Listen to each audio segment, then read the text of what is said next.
I'm going to talk to you today a little bit about a new project we're involved with. It involves the administration of aerosolized surfactant. The study is known as the Lucinactant for Inhalation Trial. This involves a synthetic surfactant being given by a purpose-built device, and it is a drug-device combination study, which I'm presenting to you on behalf of Discovery Labs, the PIs and collaborators, and the safety committees that have been working with us to do this trial.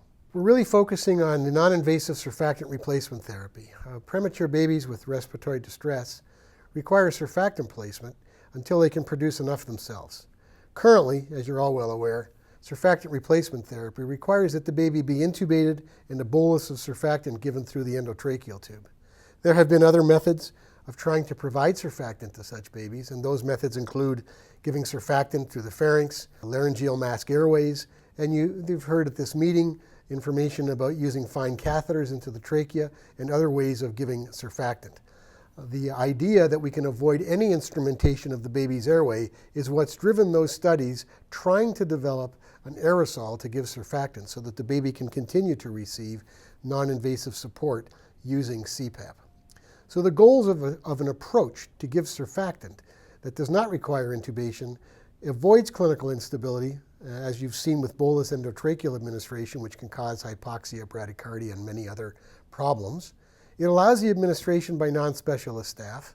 It allows for single or repeat dosing. And it potentially reduces the overall cost of treating babies by reducing and eliminating mechanical ventilation costs and morbidity. Ideally, you would give this to the babies who are receiving non-invasive support, such as CPAP.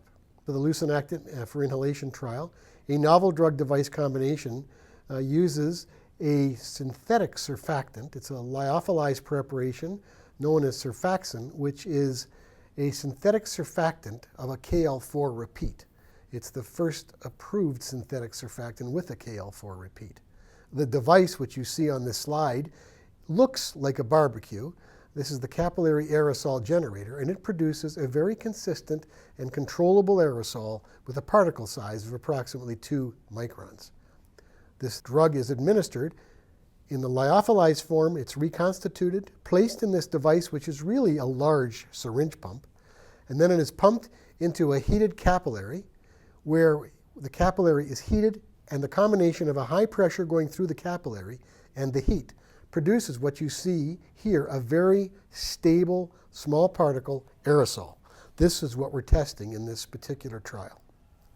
This trial was a multi-center, randomized controlled trial, open label, involving dose escalation, focusing on safety and tolerability. These babies were preterm infants of 29 to 34 weeks who had respiratory distress confirmed by an X-ray within a few hours of birth.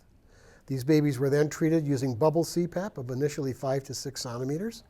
And to qualify for the trial, they had to have an FiO2 of more than 0.25 for more than 30 minutes. Initially, it was 0.3 for 60 minutes, but we reduced it as the trial began to enroll patients. The primary objective was the safety and tolerability of Lucinactant for inhalation compared to the babies who were controls just treated with CPAP alone. Other key objectives were establishing the proof of concept for the aerosol delivery device that had had acceptable performance in preterm babies in the NICU, and physiologic data that would suggest that the Lucinactant was being delivered to the lung. Well, in this brief overview, I'm only going to show you just one slide or so of results.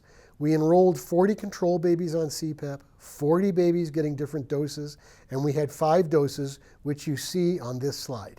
So in this slide, I'm representing for you the numbers of infants who by 72 hours had failed treatment and then required intubation for surfactant.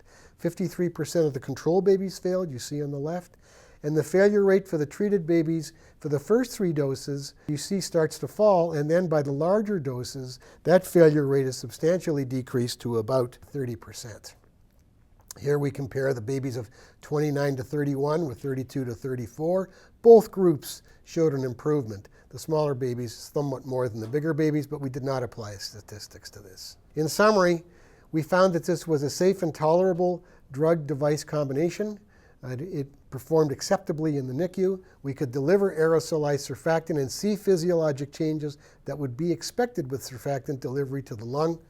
Higher doses of the drug were associated with lower rates of failure, and the majority of patients just got a single dose. Our next steps are additional studies enrolling babies of 26 to 28 weeks and looking at dose ranging in that group before we do our definitive efficacy trial. Thank you very much.